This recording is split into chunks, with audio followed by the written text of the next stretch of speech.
Today, I am so pleased to have Jerry Fedele with the Boca Raton Community Hospital, who happens to be the CEO. Jerry, thank you so much for joining us this morning. Thank you, Peter. It's a pleasure to be here. Great.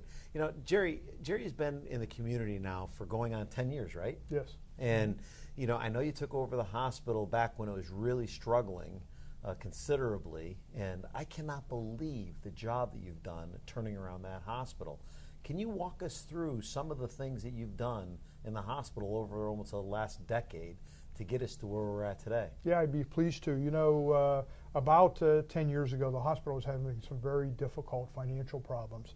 And at that time, the board had decided they needed a new management team to come in and get us going on the right path. And through 2008 to 2009, we dug out of a very deep financial hole, got to stability in 2010.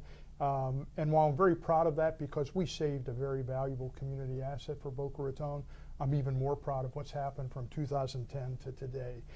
This hospital has been on a real roll.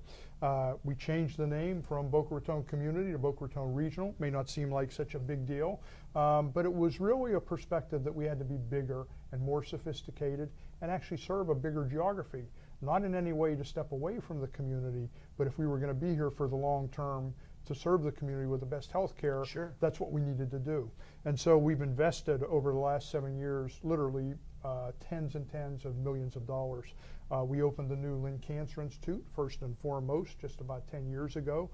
Since then, we opened a new Wold Family Center for Emergency Medicine, a new Guten Robotic Surgery Center. We went from having no robotic surgery just about 6 years ago. Today we have 3 very sophisticated Da Vinci robots donated by two of our community members, Irving and Barbara Guten. We are now the biggest robotic surgery provider in all of Palm Beach County. Wow. But it didn't stop there. We opened a new Marcus Neuroscience Institute. The equipment we have in the Marcus is state of the art. It's as good as you'll find anywhere in the world.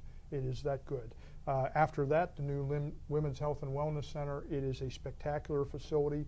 GE Healthcare is a big producer of GE medical equipment. GE uses our Lynn Women's Health and Wellness Center as their international show site. It's that good. They bring people from around the world to Boca Raton. Not a bad place to come in the first place, but our facility is great.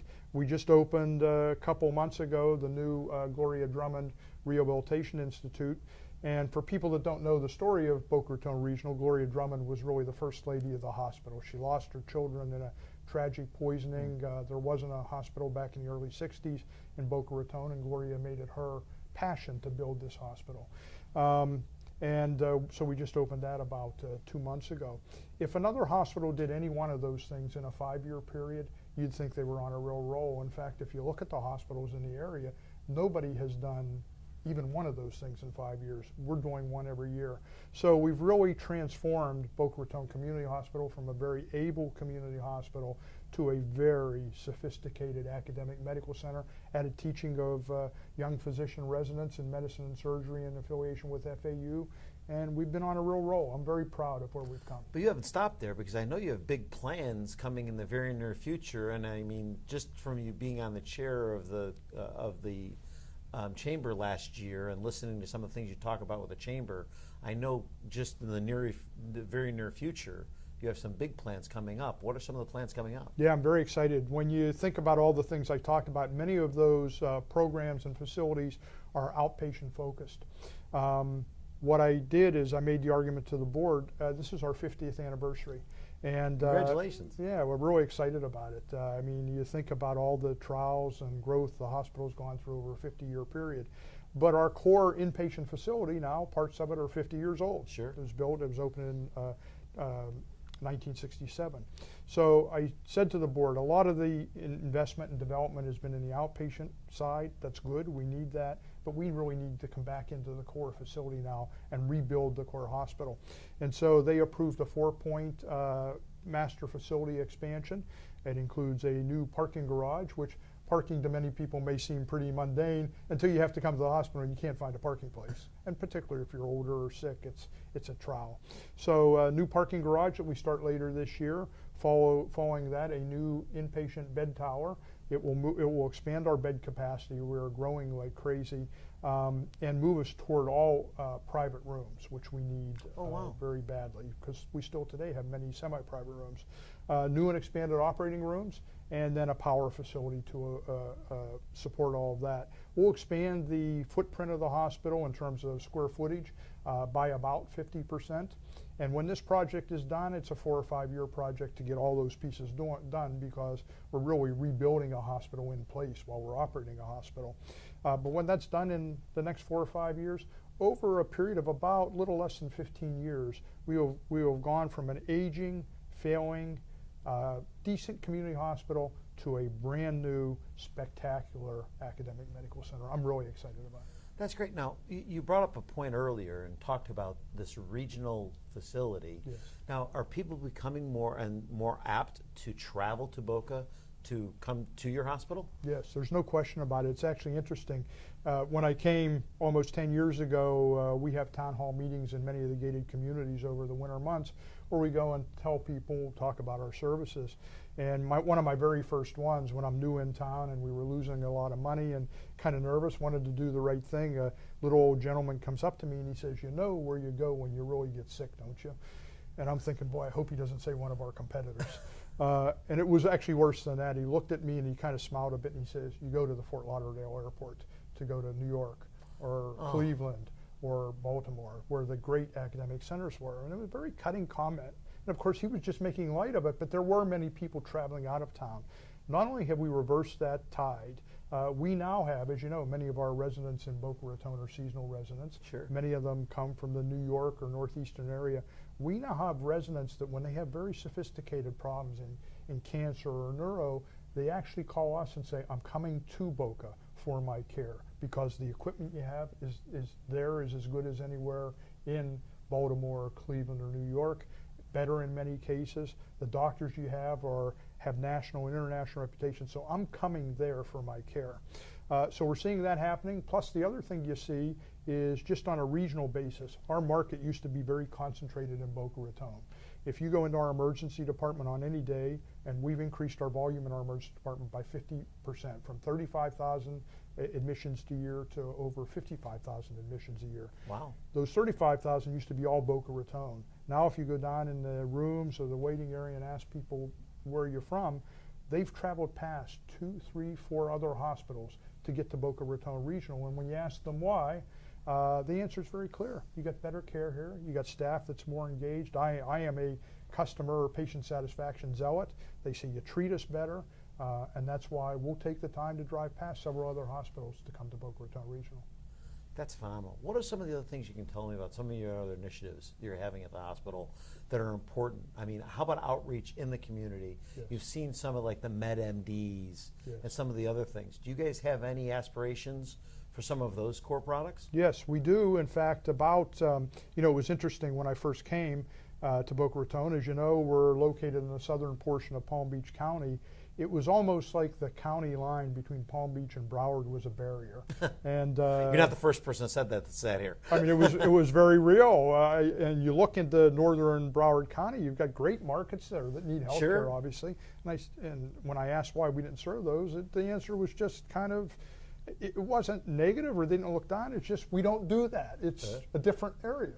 And many portions of northern Broward County are closer to us than some of our core markets here. Sure. And so we opened about 2 years ago right on Hillsborough Boulevard in northern Broward County, right in front of the Super Target, a brand new 25,000 square foot ambulatory care building.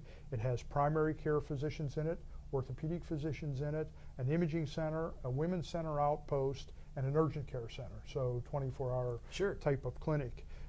It's in a market we weren't in before, even though it's not that far away from us. We have expanded our market share there tremendously, and in fact, if you notice the building, you'll see a very similar path. I talked about the expansion we've had on campus, and the architecture is very similar. It'll look like a Boca Raton Regional Hospital building. It's branded Boca Raton Regional, and the building has been a huge success. When we opened 2 years ago, we overbuilt the facility by about 50%.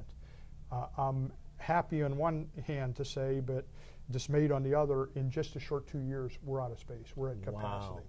Wow. One exciting thing that we're doing along those lines is just within the next month, we're opening a new urgent care center right in downtown Boca Raton, in the old Blockbuster site between Fedele and Dixie on Palmetto Road. Right next to New Orange Theory. Right next to New Orange Theory. Great. So that opens within the next month. You know, on the one hand, you could say, why would you do that? It's so close to the hospital. On the other hand, you just look around Boca Raton and see all the residential development right downtown. Gotta make sense. It makes tremendous sense. And you know, it's convenient care for patients. They can walk to it if they live in the downtown area. And I just think it's going to be a hit as well. I'm excited about that opening up. So we'll have those two outposts, and we have many more of those types around the community, but we'll continue to look to develop those. Well, that's great. Well, Jerry, thank you so much for stopping in. We appreciate it. Is there anything else you'd like us to know about what's going on at Boca Community? You know, the one thing I would say is I've been in healthcare for over 30 years, and I talk to a lot of healthcare colleagues around the country. We really have a special hospital here, but it's not because the building's special or I'm special as a leader. We exist in a special community, and there's a sense of ownership and pride in this hospital that I haven't seen anywhere else in the country. And from the days of Gloria Drummond and the loss of her children to the community rallying around to build this hospital, and certainly we're in a wealthy area where philanthropic support is critically important to developing the programs we're building, but it goes beyond that. Our volunteerism. We have 1,000 volunteers in the hospital every month that just give me their time. And many times these aren't, not that there's any negative connotation about younger people in high school or college, but these generally aren't students looking for something to put on their resume. They're successful business people, lawyers, doctors, entrepreneurs that have a real passion to give back. And when you talk about patient satisfaction and patient service, there's nothing more powerful than somebody that says, you've touched my life in a meaningful way, and I want to make sure I'm there, whether it's philanthropic support or volunteerism or just a feeling of pride and ownership. Make sure that this hospital is there to really help the next person that needs it. It's a really great feeling. I feel like I'm the luckiest hospital CEO in the country because of that community support and ownership. Well, I think our community is very fortunate to have you. I got to be honest with you. Since you've gotten to this community, we have just seen nothing but great things, and we look forward to nothing but future great things from you. Thank you. Thank you so much. Thanks for having me today. Appreciate it. Thank you. Thank you for joining us on Fact or Fiction Friday and the Boca Voice. We look forward to seeing you next week. And don't forget to tune in online or on Facebook. We look forward to seeing you again.